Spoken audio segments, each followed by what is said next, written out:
Well, he may be a sloppy SOB, but he's our sloppy SOB.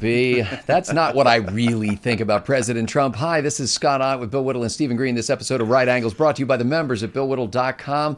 Victor Davis Hanson has a great piece in National Review online, the 16th of January, 2018, for those of you keeping track. And he's talking about how President Trump has been successfully rolling back the accomplishments and the legacy of the Obama administration.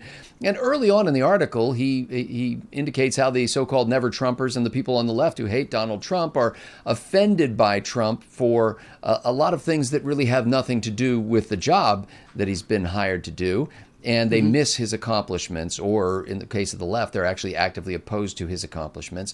And I found it a fascinating thing because, you know, among the three of us, I'm the only one who has really sort of consistently expressed objections to the way Donald Trump conducts himself, or for his lack of an apparent ideology and things like that. So I thought it was necessary at least to have one little episode in the vast trove, gentlemen, where I could clear the air about something specifically.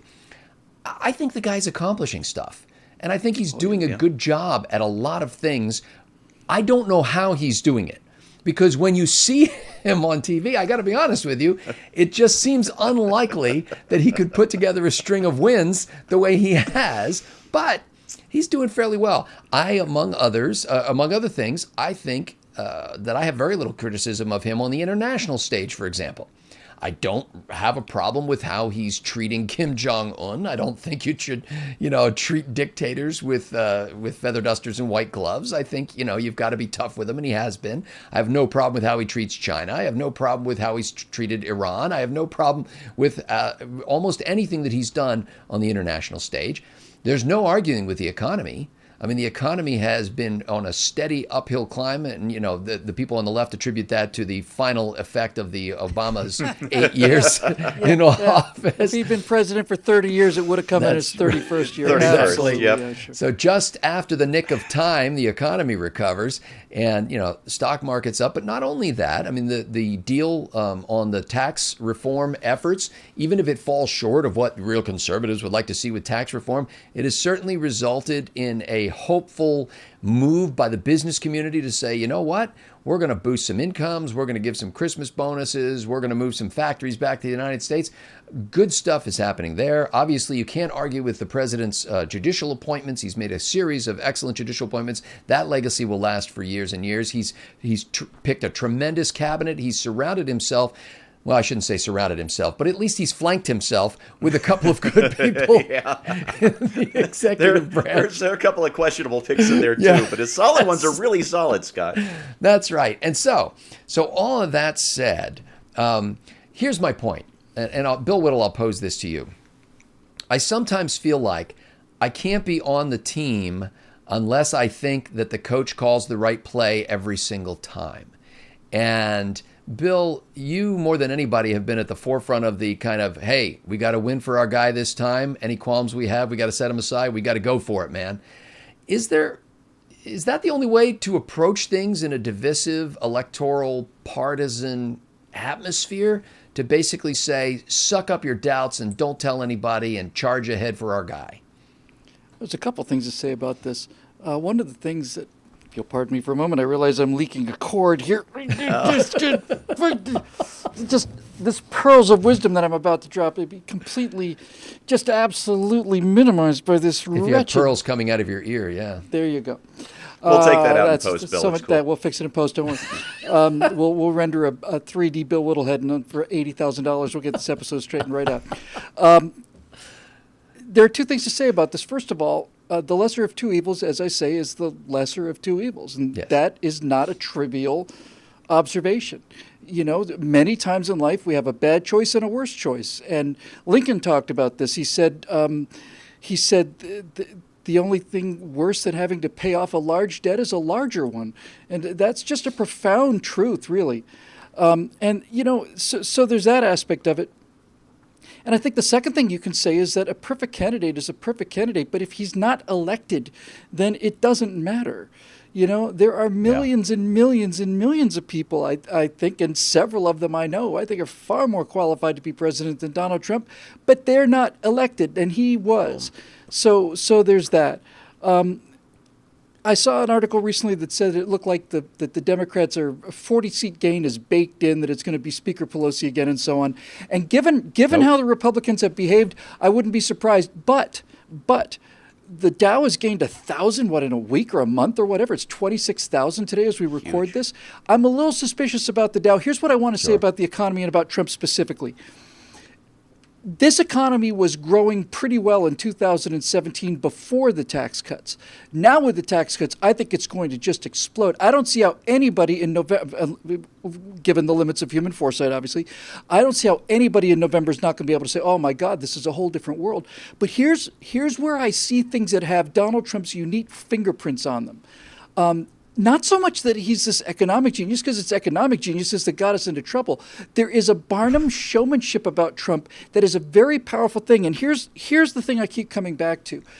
Before the tax cuts, we saw every single left-winger on the face of the planet that ever got in front of a television camera saying, you give tax cuts to corporations, they're just going to keep the money. This idea that tax cuts to corporations is somehow going to trickle down to the working man is just absolute nonsense.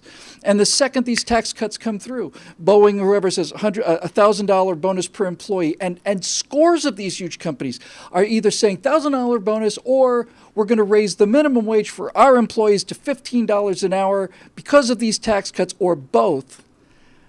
That is showmanship. That is showmanship. And when I heard that, I just went, who else could be behind this? You know, I have no doubt whatsoever that Donald Trump essentially said, look, I'm going to go way out to the wall on this. Calls up the head of Boeing and all the rest of these people. They'll probably take his call. And he'll say essentially to them, listen, if I can get you a 20% tax cut, would you be willing to put it into your employees? Number one, because it's the right thing to do, but number two, because the political fallout of that. And Boeing looks at this, $1,000 per employee, that's $100 million, whatever the number is, right? But we're going to save that in 4 days. You're not going to make us do math again. Yeah.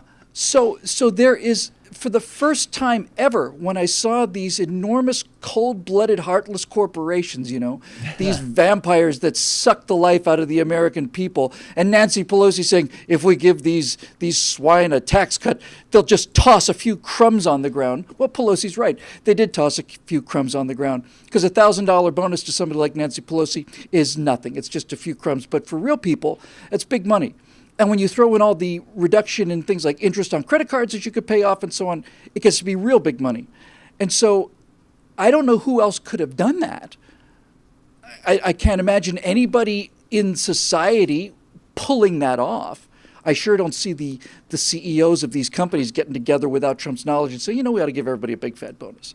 So I think that the work that he's done in the first year is very impressive, but by getting this tax cut and reducing regulations, I genuinely think 2018 is just going to go out of here like a rocket.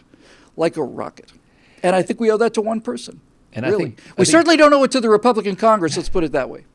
I think Bill's theory, it could be accurate, but lacking actual data about whether the president actually, you know, made some phone calls or had his people do that. I could also see a circumstance where major corporations would say, you know what? The Trump administration is heading in the right direction. We'd like to keep nudging him in that direction. We know that if we do this, he'll make a big deal about it and it'll look good for him. So I could see it actually happening. Possibly, but I don't see, but usually decisions like that are not made by committee. There was no collusion. In my theory. And it's still more money. Either way, it's more money in Americans' pockets, and that's nothing but good. Well, and let me follow up with Steve Green on this, because it strikes me, Stephen, that I see women in the Trump administration, not only in numbers, but in competence and in positions of importance like Homeland Security, in, you know, the president sending out his chief spokesperson every day, who's a woman that he picked personally after he jettisoned the one that Reince Priebus picked. And so, so there's a victory for women on the world stage. I see unemployment in the inner cities dropping. I mean, nationwide unemployment is down to essentially full employment. I mean, it's it's to the point when you get down to 4%, everybody who can work is working. That's not saying everybody's earning the salary that they wish to earn, or that a lot of people aren't working 2 or 3 jobs still to try to muck out from the last 8 years. But what I see here is black inner city youth getting jobs, and people who previously, were counted out of this economy now participating in the economy. And I don't really care whether this is some grand plan by some business genius or if the guy somehow accidentally stumbled into it.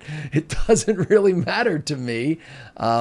Here's my question for you, Stephen. Okay. Is the Republicans are tearing apart their party by continuing to have a war over what we think of his peccadillos. And if you are upset by his behavior, well, then shut up and sit down. And if you're not upset by his behavior, well, then shut up and sit down, depending on who it is. And we got a circular firing squad going here? Is there any way to turn this out and still be able to hold on to your opinion that, yeah, I wish I had these policies with a guy with a better, hairdo? Yeah, it goes back to what I was saying last week on a segment with Bill Kristol and the Never Trumpers, who have essentially elevated snobbery above political philosophy, and they've turned snobbery into a governing philosophy, and that goes right back to Hillary's deplorable comment. Bill Kristol and the Never Trumpers are just sitting in the back seat with Hillary, toasting how witty they are, how much smarter they are than those damn deplorables in flyover country, and it's a terrible thing to see. What results matter, policy matters. If you can't put taste above those things, you have to get this economy moving. You have to get people working. You got to get people with money in the bank. Nothing gives you more confidence like having money in the bank. If I were getting one of those $1,000 bonuses, I would just tuck it away and just feel that much happier, that much safer. These things matter. But there's a broader issue, Scott, that you brought up in the beginning. This idea that if you aren't fully on board the Trump train, or if you aren't never Trump, then you're some kind of horrible person one way or the other. Reagan said somebody who agrees with me 80% of the time is my ally.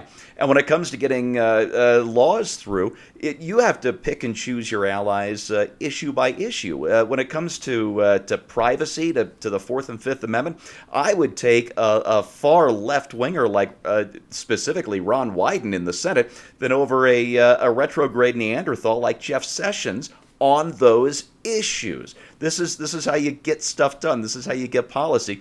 And Trump, who started off as a moderately liberal New York real estate developer, is able to do that. And it's a big change for the Republicans, who were losing elections, because if you run up the numbers in Texas, if you run up the numbers in South Carolina, who cares? You already have those states. Trump was able to knock down the wall and win over Obama voters in states like Pennsylvania and Michigan and Wisconsin. And if he continues to deliver, if he continues to get those results to those voters, then the Democrats can forget about winning Pennsylvania, Michigan, and Wisconsin back, and they're going to have to worry about how are we going to hang on to places like Minnesota and Nevada and New Mexico. It's been a hell of a thing to see, and I'm willing to put all that animosity aside that I had for Trump in 2015 and up until the convention in 2016, because damn it, he's producing results, and I like them. I think I can draw it all together in my mind by saying I want to work together on issues that people who agree with me agree with. And I want to oppose people who disagree with me, no matter what party that they're in, but I want to oppose them on the grounds of the merits of the case itself. And I think if you want to grow the Republican Party, if you're on the, I don't like President Trump side of things, well, you don't criticize the people who voted for him. They had good reasons for doing that. And if you're on the side of the people who voted for him, you don't try to constantly slam the people who didn't support him, saying, see, you nearly handed us Hillary Clinton. they had good reasons for doing that too.